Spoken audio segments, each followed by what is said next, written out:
Assalamualaikum warahmatullahi wabarakatuh. Di sini saya akan menjelaskan tentang usaha tidak berbadan hukum atau perseroan firma.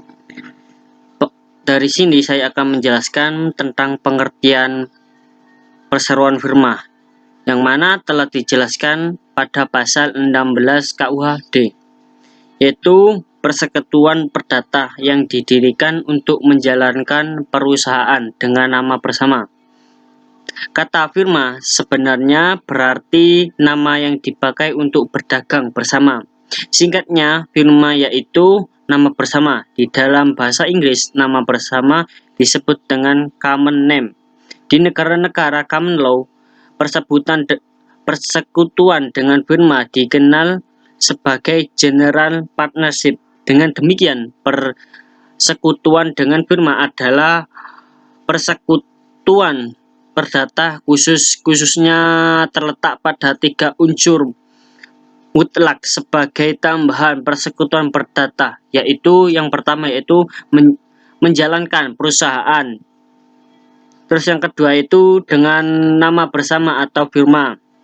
Terus yang ketiga yaitu tanggung jawab. Sekutu bersifat pribadi untuk keseluruhan.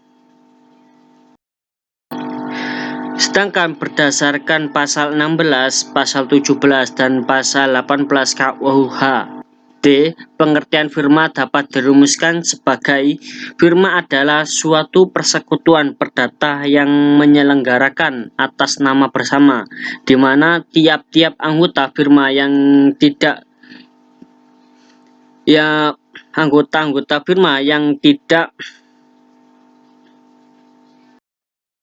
anggota firma yang tidak dikecualikan satu dengan yang lainnya dapat mengakibatkan firma dengan pihak ketiga dan mereka masing-masing bertanggung jawab atas seluruh utang firma secara renteng.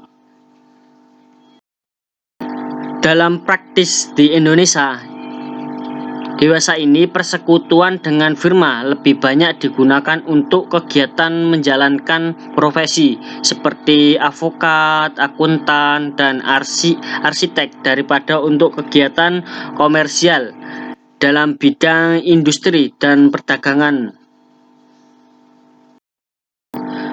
Lalu yang kedua, di sini saya akan menjelaskan tentang dasar hukum firma. Pendirian, pengaturan, dan pembubaran firma diatur di dalam Kitab Undang-Undang Hukum Dagang atau disebut KUHD. Hukum mengenai firma terdapat dalam bagian 2 dalam KUHD dengan judul perseroan firma dan perseroan dengan cara meminjamkan uang atau disebut perseroan komanditer yang dimulai dari pasal 16 sampai pasal 35. Lalu yang ketiga saya akan menjelaskan tentang norma substantif. Di mata pihak ketiga, tiap-tiap sekutu firma bertanggung jawab secara menanggung atas segala perikatan firma.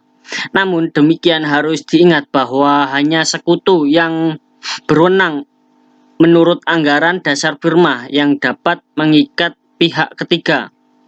Dengan demikian, sekutu yang tidak berwenang atau walaupun berwenang tetapi tindakannya tersebut tidak sesuai dengan lingkup kegiatan firma, maka sekutu yang bersangkutan bertanggung jawab secara individu atas tindakannya yang dilakukannya dengan mengatasnamakan firma. Firma bukanlah badan hukum seperti halnya perseroan terbatas, karena undang-undang di Indonesia mengatur firma sebagai perusahaan yang dibentuk hanya berdasarkan persekutuan, bukan diakui sebagai badan hukum.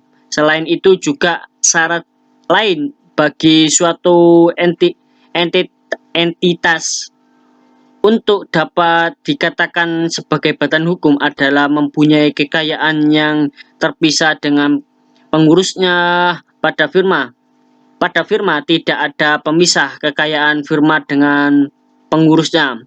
Maksudnya adalah pertanggungjawaban firma kepada pihak ketiga mencakup sebagai kepada harta pribadi sekutu-sekutunya. Berbeda halnya dengan perseroan terbatas yang merupakan badan hukum, di mana pertanggungjawaban kepada pihak ketiga hanya sebatas kekayaan yang dimiliki oleh perseroan terbatas tersebut.